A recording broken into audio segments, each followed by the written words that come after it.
Want to make more money from Medicare legally? You're listening to ReachMD XM160, the channel for medical professionals. Effective in 2009, doctors who transmit prescriptions electronically for Medicare patients may be entitled to a year-end incentive bonus. Welcome to the Business of Medicine. I'm Dr. Larry Kaskel, your host. Joining me today is Joshua Freemire, a health law attorney at the law firm of Ober, Kaler in Baltimore, Maryland. We're going to talk a little bit about the new government program that rewards physicians for using electronic prescriptions. Josh, welcome to the show. Thank you for having me. Tell me a little bit about the incentive program and why they did it. Well, there's a big press right now to get E-Prescribing put in more and more physician offices and more pharmacies across the country. The government has armloads of data indicating that it lessens the chance for medical errors and mistakes, and it's a little bit more secure. We're not having to worry about falsified prescriptions and lost prescriptions and things like that. It's a better system for everybody. And how are they going to incentivize us to go out and spend thousands of dollars to get this software, and they're going to pay us a few $100s? Well, they're going to pay you 2% of your estimated Medicare Part B allowed charges during the reporting period, and the reporting period is 12 months, January, December 2009. Josh, how's the government going to know that I am actually doing this? They're going to look at your Medicare Part B claims. There are a batch of about 35 denominator codes out there, and if you see a patient and that patient needs one of those codes, then you're going to be asked to add to that code one of, I think it's 4 G codes that will delineate whether or not you sent an electronic prescription and why. And every patient you see under these codes is eligible for one of the 4 G codes. They cover basically every possible situation, including ones where you don't send a prescription. So if you just make sure to add that code to all of the bills that you send where one of the 30 codes is used, then you're going to get the 2%. All right, so 2% of allowed charges. So let's do some simple math here. If I have charges of $100,000 to Medicare this year, I should receive $2,000. That is correct, under your Medicare Part B claims. When do I get that money? They're not very specific about that. It's going to follow the same payment structure as the PQRI incentive program. And in fact, because this started out as part of the PQRI incentive program and they've now separated it from that for 2009, you're actually eligible for both bonuses. So you'll see that sometime in 2010. And is this system, obviously they're incentivizing us, so it's not mandatory? It is not mandatory, but the carrot turns into a stick in 2012. In 2012, there'll still be an incentive for e-prescribers, we're called qualified e-prescribers. But if you are not a qualified e-prescriber in 2012, they're actually going to penalize you 1%. That amount goes up to 1.5 in 2013 and becomes 2% for 2014. So I currently have an EMR system, and we do e-prescribing. Can I assume that the company handling it for me is putting those G codes in? You should not.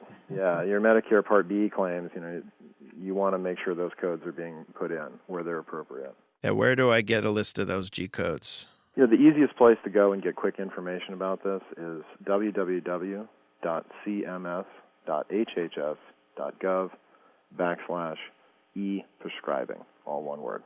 All right, so if someone listening did not catch that, where else can they go? Can they go to your website? Is there a link on your website? A couple articles under there under my name they can find pretty quickly if they search for e-prescribing. They'll want to go to www.ober.com. So it seems like pretty easy money. If I'm already doing it, I just need to tell my staff to add these G codes. That's absolutely correct, and chances are that your e-prescribing or your EMR system probably complies with the requirements. You'll want to make sure in April there are some additional messaging requirements that are being imposed on existing systems to make sure they're Medicare Part D compliant. You'll want to make sure your system is updated and stays compliant, but as long as it does, and you see, I think the requirement to be a qualified physician is that those 35 codes have to comprise at least 10% of your total Medicare Part B charges. So it doesn't even have to be on all of them? You need to include the G. It gets a little complicated to explain. 30 denominator codes need to make up at least 10% of your Medicare Part B billings. Assuming they do, you're qualified. if you're qualified and you use a qualified e-prescribing system, then you need to add the G-code to at least 50% of those eligible claims that had the 30-odd codes on them, and then you'll receive the 2%. There's nothing you need to register, nothing you need to send in. Is the bonus based on an actual number of prescriptions that are sent electronically? It's just based on your Medicare Part B billings for the year. Wow. So I got to get this going immediately. Absolutely. I mean, it's early enough in the year that I should do it. Sure, and as I explained, for these 30 codes, the G codes you're required to put on there include that you didn't use e-prescribing for that particular patient. So even in a case where you don't send a prescription electronically, there's a G code you can put down, and that still counts towards the 50%. So it's something that physicians should be able to qualify for, even if they start partway into the year. So to repeat what you just said, I don't have to register anywhere. I just got to find out what those codes are and get them on my claims. Absolutely. Do I have to change the code for somebody each time? Is it diagnosis specific? Well, as long as one of these 30 codes is applicable to the visit, then you would just code it as you would any other Medicare Part B claim. You'd have that code on there, and you would just add the G code. So I'm kind of taking a leap of faith that if I do this, the government will give me my $2,000 at the end of the year. Well, dealing with the government is always a bit of a leap of faith. Right. Although I'm optimistic currently that may change. Absolutely. We're very excited at our firm because we represent providers only, and we do a lot of work in this area for them. And President Obama has promised an enormous infusion of money and incentives to encourage the development of electronic health record systems. And we think this is going to be an area that's going to become pretty popular pretty quickly. If you've just tuned in, you're listening to The Business of Medicine on ReachMD XM 160. I'm Dr. Larry Kaskel, your host. My guest today, Joshua Freemire, a health law attorney at the law firm of Ober and Kaler in Baltimore, Maryland. We're talking about the new program from Medicare that will reward us for doing e-prescribing. Just on a personal note, we do e-prescribing in our office, and recently, in the last few months, we can no longer electronically transmit narcotics or sleeping pills. We have to fax those or call them in, which seems quite silly and counterproductive and counterintuitive. Have you had any experiences with that in Baltimore? Well, the DEA is still sort of sitting on the regulations and that they were going to promulgate regarding a standard that was acceptable to them for the transmission of narcotics prescriptions. And, they've been told to do it, and we're expecting it sooner, and any day now those standards should come out. But this is something that I would expect the new administration would be turning to pretty quickly, because it is a frustration when you're operating a system that's wholly electronic, except for other little pieces over here that we can't forget about. It's so silly and annoying, making more work for us. We went electronic to simplify, to move towards a paperless world, and, once again, the government is kind of making it a little difficult. I could be completely wrong on this front, but I would expect with the new administration we're going to see slightly different priorities in terms of what the DEA spends its time doing and not doing. Josh, what happens if I'm just refilling prescriptions that a patient called for and there's no claim? They called for a refill on scripts. I sent it electronically, but there's no claim because I didn't do a claim. I get credit for those or not really? Not really, unfortunately. It's only for the 10% or more of your practice where it's a Medicare Part B claim that falls under one of these 30-odd codes. And so after this reward or carrot program, what do you anticipate the government's going to do next for us to dangle $2,000 in front of us? That's a tough question with the new administration coming in. They certainly have spent a lot of time and energy talking about electronic health systems. And I would expect that we're going to see even more resources pushed towards e-health initiatives. And actually, that's a website that I should mention for providers out there who aren't already aware of it. The website is www.ehealthinitiative.org, and that e-health initiative is all one word. On there's a great manual for folks that are thinking about this. They want to get into doing e-prescribing, but they're not sure where to start. They can read a document on there called A Clinician's Guide to Electronic Prescribing, and that answers a lot of the sort of most common questions that you hear about it. Josh, what do you think is going to be in the stimulus package in terms of getting doctors to spend the money to go out and get these systems? Is the government going to give us a tax break? Are they going to give us free software? What are they going to do to stimulate us? Because, we don't have the cash to go out and upgrade just for a $2,000 carrot. Sure, absolutely. And these systems are not inexpensive, and they're probably going to stay that way for quite some time. I can't speak for the administration, but I would guess that we're going to see tax incentives in there for folks who invest, just as they did a couple of years ago for green technologies. I think there'll be a similar program in place. It's a good way to allow people to go out and get the materials and be able to write them off. Josh, everyone's convinced that e-prescribing is the greatest thing since white bread, and so far it's pretty good, but is there a dark side? Have you heard of any cases where this has caused problems or that there have been lawsuits because of it? I haven't heard of any lawsuits over the e-prescribing thing. I do know, one of the problems that you run into with any electronic system is that you have software glitches.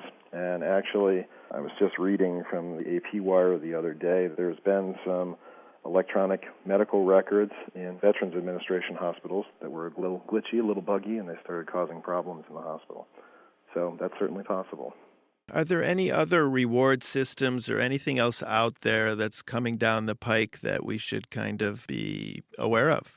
Well, I don't know if I would characterize it as a reward system, but my firm has been hearing a lot about medical home, and the concept behind medical home is essentially taking concierge medicine and turning it on its head a bit. Rather than patients paying more, we'd actually ask that the providers, and in some cases the government, adjust what they're paying for, and they reimburse physicians for some of the time they spend doing things that are currently not reimbursable, like, for instance, phoning in a refill prescription for a patient that just called in. Right. We've done some shows on the medical home, and I personally think I already provide the medical home for many of my patients. And That's exactly the comment I get from most physicians that I talk to. And it would be nice to get paid more, obviously. But if it's, the government would probably have specific criteria that would need to be met in order for them to pay a little more, I imagine. I would think so. I think in the not too distant future, we're going to have to see an adjustment in the way that primary care physicians are paid for the services they provide. I think one of the changing roles of the primary care physician is that they're no longer serving as kind of a community, emergency room. They're more dealing with patients who have ongoing problems, who have ongoing health care needs, but none of them really necessarily rise to the level of needing an office visit or needing a prescription.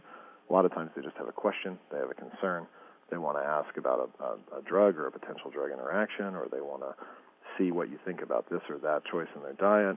And those are things that primary care physicians are doing now and always have done, and they really should be reimbursed accordingly. That brings up the next question on email. And a lot of doctors are not doing email with their patients. I've had some patients get a hold of my email address. I use Gmail, and I respond to them. This is not a safe platform for us to be discussing your health care. Yeah, that's absolutely true. Any idea how many docs out there are using emails yet? It's hard to say. If they are, in most cases, they're not going to be getting reimbursed for it. So it's obviously hard, especially for practitioners who are running a smaller office, to spend the time to sit and sort of go through emails and answer those questions that can be answered and respond, hey, you need to come into an appointment, for those that can't. That's just one more thing you sort of burn up time during the day doing that you're not paid for. Right. But it is actually, I think, a little better than the phone call because there is some documentation. I would say many phone calls go undocumented, that come in the middle of the night or even the middle of the day. You'll have a conversation with a patient and may not be able to, write it down or dictate it or do anything and get it in their medical record. At least with the email, there's a paper trail. Absolutely. And the other nice feature of it, obviously, is you don't, the email doesn't interrupt you in the middle of your other work and demand to be answered right now. Well, on that note, Joshua Freemire, thank you so much for coming on the show and talking with me today. Thank you very much for having me. My guest was Joshua Freemire. Josh is a health law attorney at the law firm of Ober, Kaler in Baltimore, Maryland. And we were talking today about e-prescribing and that we actually may make some money from it in the future. You've been listening to The Business of Medicine on ReachMD XM160, the channel for medical professionals. Please visit our website at reachmd.com, which features our entire library through on-demand podcasts, or you can call us now toll-free at 888-MD-XM160. And thanks for listening.